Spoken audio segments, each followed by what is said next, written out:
간밤 뉴욕 증시는 거의 움직임 없이 보합권에서 거래를 마감했습니다. 골드만삭스의 한 이코노미스트는 간밤 증시가 마감된 이후에 델타 변이 바이러스와 인플레이션 영향이 생각보다 다소 큰 것으로 보인다라고 평가를 했습니다. 어제 우리 증시가 굉장한 영향을 받았죠. 어제 시장부터 정리해보고 가시죠.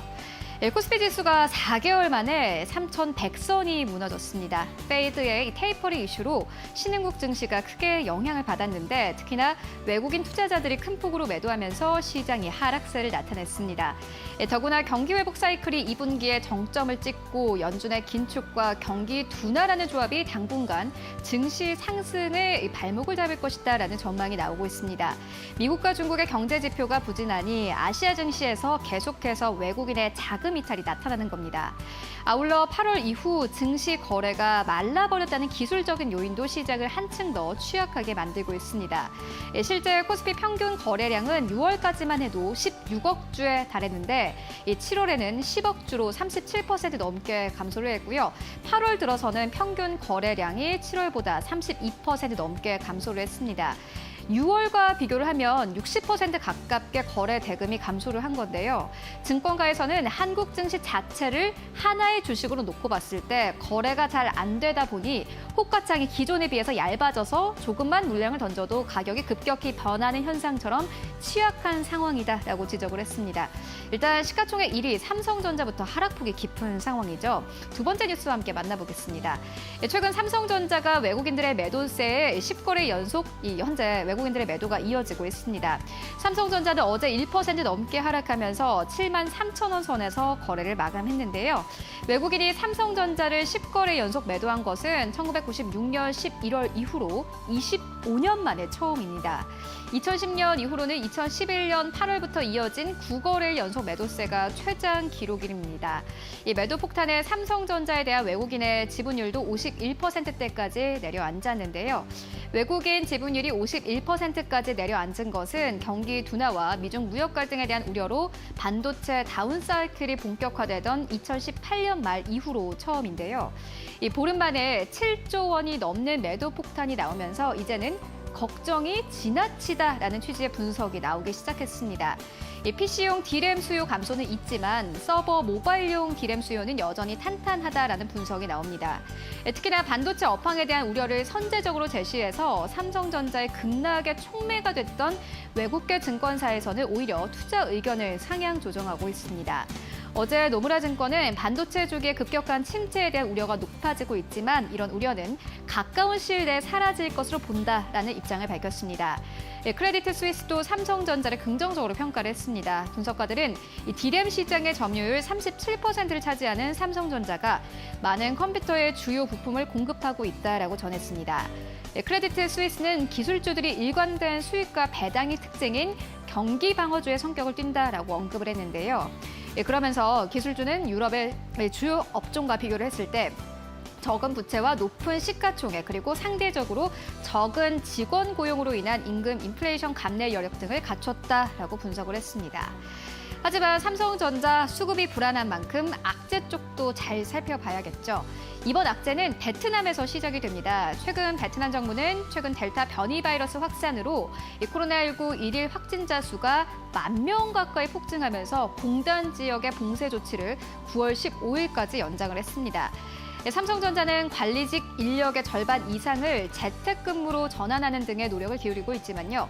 현재 정상적인 운영은 어려운 것으로 알려졌습니다.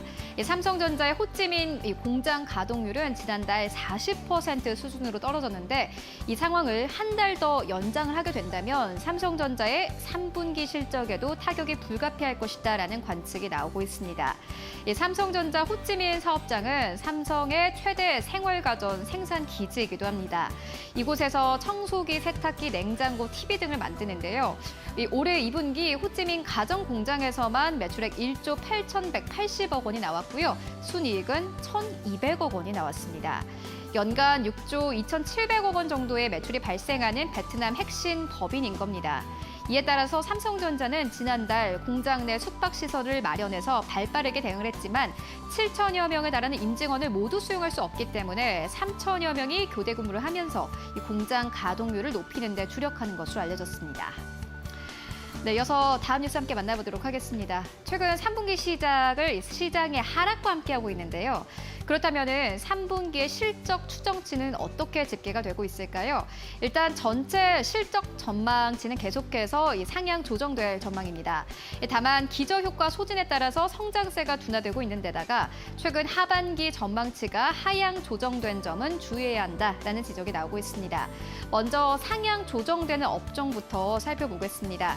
3분기 영업이익 증가세가 가장 두드러지는 업종은 해상 운수로 나타났습니다.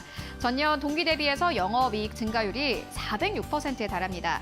종목별로 보면 HMM이 475.5%로 가장 높고요. 페노션도 마찬가지로 101%의 실적 성장이 전망이 되고 있습니다.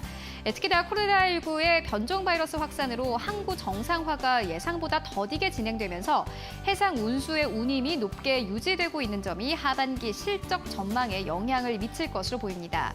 상하이 컨테이너 운임 지수는 지난 13일 다시 한번 사상 최고치를 또 한 번 경신했습니다. 이외에 3분기 영업이익 성장세가 높은 업종으로는요, 디스플레이어와 미디어가 현재 꼽히고 있는데요.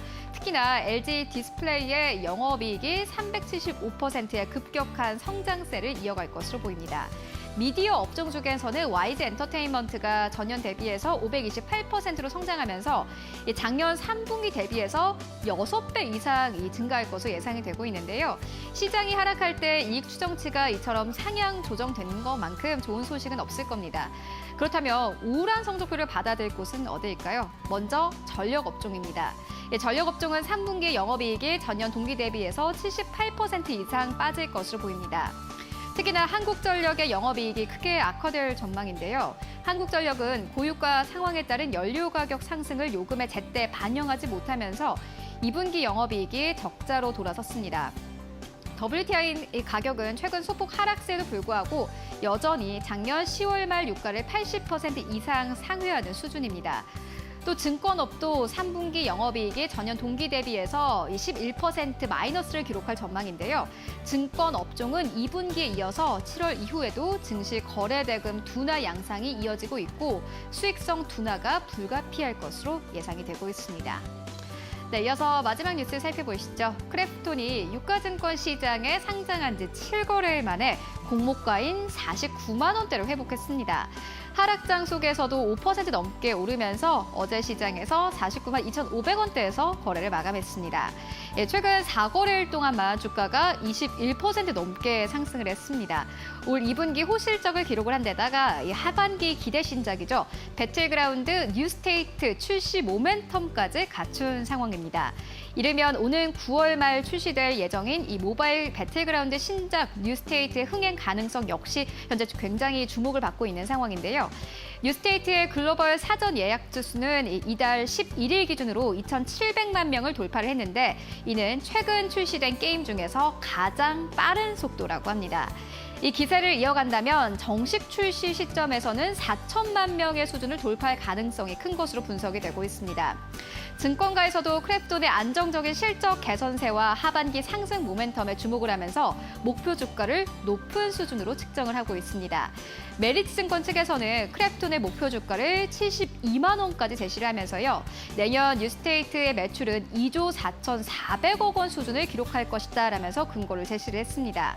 또 목표 주가 51만 원으로 제시한 신한금융투자의 한 연구원은 신작을 반영한 내년의 영업이익은 1조 4천억 원으로 올해 대비해서 60% 가까이 증가할 것이다 라고 전망을 했습니다. 또 수급 부담에 따른 주가 하락은 매수 기회로 작용할 것이다 라고 덧붙였습니다.